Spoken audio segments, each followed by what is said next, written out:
அன்பார்ந்த இறைமக்களே, கிறிஸ்துவின் மறுரூப ஜெபக்குழியின் வாயிலாக இன்று உங்களை சந்திப்பதில் நான் பெரும் மகிழ்ச்சி அடைகிறேன். மக்களை, சந்தோஷமாக இருக்கீங்களா? நிறைவாக இருக்கீங்களா? மகிழ்ச்சியாக இருக்கீங்களா? மன அமைதியாக இருக்கீங்களா? மக்களே, எந்த நிலையிலையும் நாம் நிறைவாக இருக்க வேண்டும் இல்லையா? நேற்றுலாம் 10ஆம் கிளாஸ் வகுப்பு பிள்ளைகளுக்கு நல்ல மதிப்பெண் கொடுத்துருந்தார் இல்லையா? ஜபங்கள் கேட்கப்படுது. நம்ம ஜெபிக்கணும் எல்லாருமே, நம்ம பிள்ளைங்களுக்காக. +2 10th இதுக்கெல்லாம் நல்ல மார்க் கொடுத்தார் ஆண்டவர். எல்லாருமே ஆண்டவரை குறித்து நன்றி கூறுறாங்க இல்லையா? அப்போ அது எவ்வளோ பெரிய பாக்கியம்.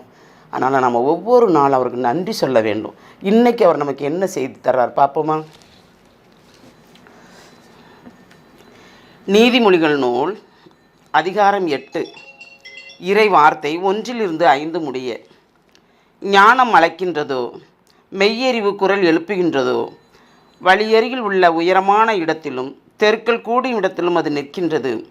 நகருக்குள் நுழையும் வாயில் அருகே நகர வாயிலை நெருங்கும் இடத்திலே அது நின்று கொண்டு இவ்வாறு உறக்கச் சொல்கிறது: மானிடரே, உங்களுக்கே நான் இதை உரைக்கின்றேன், ஒவ்வொரு மனிதருக்கும் சொல்கின்றேன். முன்மதியற்றோரே, விவேகமாயிருக்க கற்றுக்கொள்ளுங்கள்.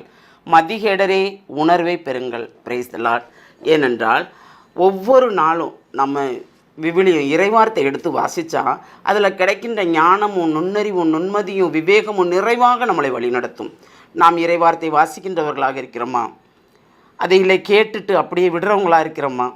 அதாவது எப்படின்னா 2 வகை மனிதர்கள். ஒன்று இறை வார்த்தையின்படி நடப்பவர்கள், ஒன்று இறை வார்த்தை கேட்பது போல் ஆர்வம் உள்ளவர்கள், பின்பு அதை பற்றி சிந்திக்காதவர்கள். எப்படி இருக்கிறோம்? நாம் எந்த நிலையில் இருக்கிறோம்? இதை நாம் சிந்திக்க வேண்டும். ஒவ்வொரு நொடிப்பொழுதும் இறைவனை தேடும்போது நமக்கு என்ன தேவையோ அதை அனைத்துமே அவர் தருவார். தருவாரா மாட்டாரா? தருவார். அப்போ நம்ம ஒவ்வொரு நொடிப்பொழுதும் இறைவனை நாடி தேடும்போது அனைத்துக்கும் முதல்வராக இருந்து அவர் நம்மளை நிறைவாக ஆசீர்வதிக்கிறார்.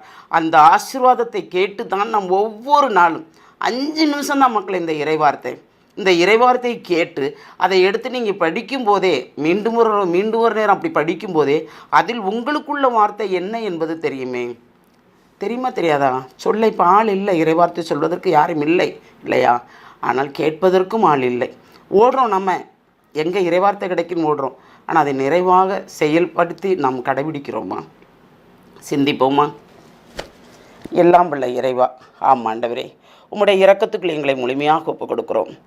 ஞானத்தால் எங்களை நிரப்பி நுண்ணறிவோடு நாங்கள் நடப்பதற்குண்டான ஆற்றலை வலிமையும் கொடுத்து விவேகத்தோடு நாங்கள் செயல்படுவதற்குண்டான வழியை காட்டும் ஆண்டவரே. எப்பொழுதும் நாங்கள் உண்மை நாடும்படியும் எங்களுக்குள் இருக்கும் தூய ஆவியை நாங்கள் தட்டி எழுப்பி தூண்டுதல் கொடுத்து அவருக்கு சொல் கேட்டு நாங்கள் நடக்கும்படி தேவர் நீர் எங்களை ஆசீர்வதிக்க வேண்டும் என்று எங்களை முழுமையாக உடைய இரக்கத்துக்குள் ஒப்புக் கொடுக்கிறோம். ஜெபம் கேட்கும் நல்ல பிதாவே. ஆமேன், ஆமேன், ஆமேன்.